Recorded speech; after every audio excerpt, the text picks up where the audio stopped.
আল্লাহর হাবিব দুনিয়া থেকে যেদিন বিদায় হয়ে যাবে, শেষ বিদায়ের সময় কারো কথা উচ্চারণ করলেন না, বারবার বলছে উম্মতেরা রে নামাজ ছাড়বি না।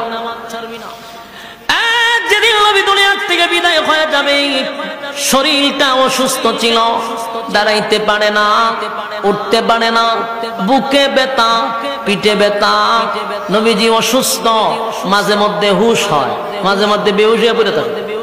সাহাবীরা আসে ফজর নামাজ পড়তে, আয়াতে নবী নাই, দীর্ঘক্ষণ সময় অপেক্ষা করছে, কিন্তু আল্লাহর হাবিব মসজিদের ভিতরে আসে না। সাহাবায়ে কেরামরা বুঝতে পারছে নামাজের টাইম চলে যায় রে, পয়গম্বর ইমামতিতে দাঁড়ায় না। মসজিদে নববীতে কান্নার রোল পড়ে গেল। সবাই বুঝতে পারছে আমার নবী ইমামতির মধ্যে আসে না রে, নিশ্চয়ই কোনো কাহিনী আছে। যখন দেখা যায় নামাজের টাইম চলে যাবে, হঠাৎ করে তাকায়া দেখে একজন ইমামতির মুসল্লায় দাঁড়ায় গেছে। সাহাবীরা ইমামতির মুসল্লায় দেখে আশ্চর্য হয়ে গেল, এই লোক যেহেতু ইমামতির মুসল্লায় দাঁড়ায় গেছে, আর কোনদিন নবী দাঁড়াবে না। আবু বকর সিদ্দিক রাদিয়াল্লাহু তাআলা আনহু দাঁড়ায় গেছে। নামাজ চলতেছিল, পয়গম্বরের হুশ ফিরছে। পাশেই ছিল আম্মা জান আয়েশা সিদ্দিকা রাদিয়াল্লাহু তাআলা আনহা। আল্লাহর নবী বলেন, আয়েশা আমার নামাজ কি চলে গেছে?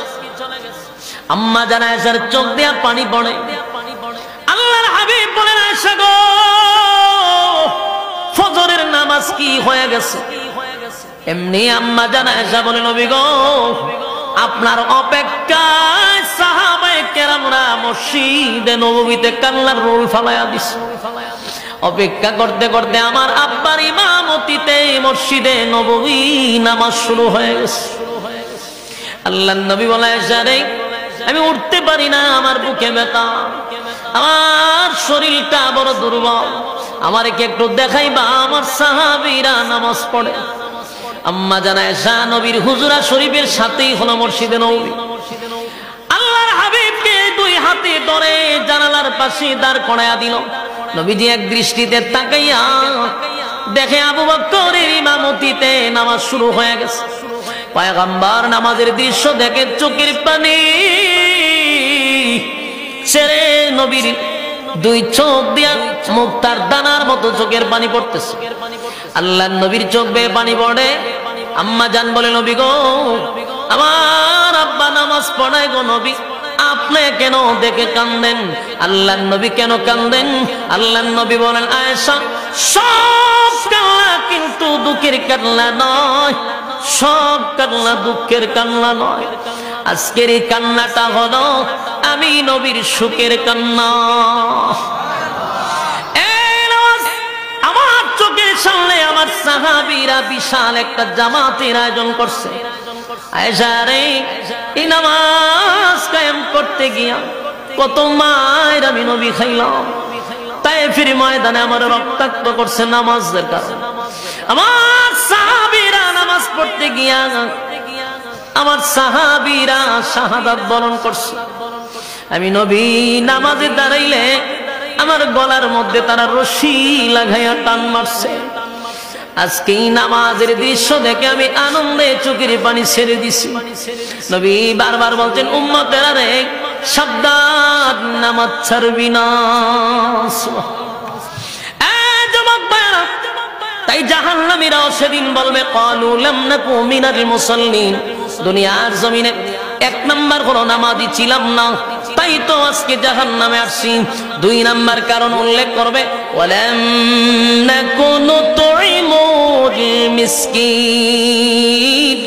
জাহান্নামীরা বলবে দুই নাম্বার কারণ হলো, জাহান্নামে আসার দুই নাম্বার কারণ হলো দুনিয়ার জমিনে আমার টাকা পয়সার কোনো অভাব ছিল না, আমি টাকা পয়সার মালিক ছিলাম রে, নেতা ছিলাম, আমি সমাজের একজন চেয়ারম্যান ছিলাম, আমি মেম্বার ছিলাম, আমি এমপি ছিলাম, মন্ত্রী ছিলাম, সমাজ সেবক ছিলাম, কিন্তু আমি সুযোগ পাইলে এতিমের মাল মাইরা খাইতাম। এক নাম্বার নামাজ দুই নাম্বার হলো ওয়ালাম নাকুন তুইমুল মিসকিন, দুই নাম্বার হলো ইয়েতিমের মাল মাইরা যারা খাইছে। কিয়ামতের কঠিন ময়দানে জাহান্নামীরা বলবে দোস্ত রে আমি ইয়েতিমের মাল মাইরা খাইছি, আমি অসহায়দের মাল মাইরা খাইছি, আমি আমার পাশের বাড়ির ইয়েতিমের খবর নেই নাই, দুঃখীদের খবর নেই নাই, নিজে খাইয়া মোটা হইছি, আমি 5 তলায় ঘুমাইছি, পাশের বাড়ির মানুষটা না খাইয়া ঘুমাইছে, একবারও খবর নিলাম না। আমি খাইলাম কিন্তু পাশের বাড়ির মানুষটা খাইলো কিনা একবারও খবর নিলাম না রে। এইভাবে দুর্নীতি করে চলছি, আমি মানুষের হক নষ্ট করছি, এতিম বাচ্চাদের হক নষ্ট করছি। কিয়ামতের কঠিন ময়দানে জাহান্নামীরা বলবে ওয়ালাম নাকুন তুইমুল মিসকিন, দুই নাম্বার হলো আমরা অসহায়দেরকে খাবার দিতাম না, এই জন্য জাহান্নামে আসছি। বলুন এটা জাহান্নামে যাওয়ার কয় নাম্বার কারণ? আরো জোরে।